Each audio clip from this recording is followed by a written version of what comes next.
Gunshots rang out in celebration across Syria's capital on Sunday as rebel forces declared they had seized control of Damascus and thrown out President Bashar al-Assad.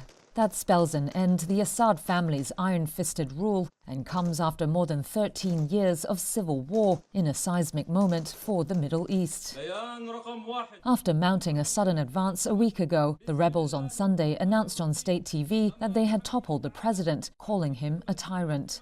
The Syrian rebel coalition said in a statement it was working to complete the transfer of power to a transitional governing body with full executive powers.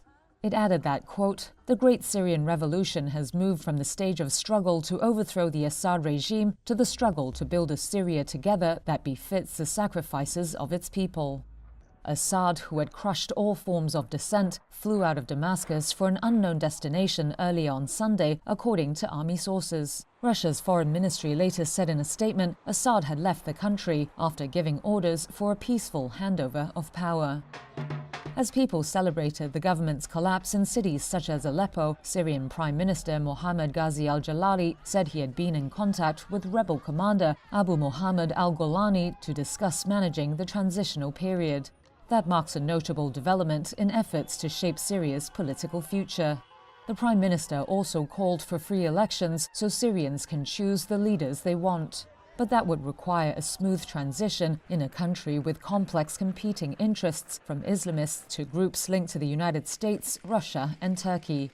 Assad's ouster is a major blow to the influence of Russia and Iran in the region. They were key allies who propped him up in the long-running conflict's critical moments. The pace of events has stunned Arab capitals and raised fears of a new wave of regional instability. It marks a turning point for Syria, shattered by years of war that has killed hundreds of thousands of people.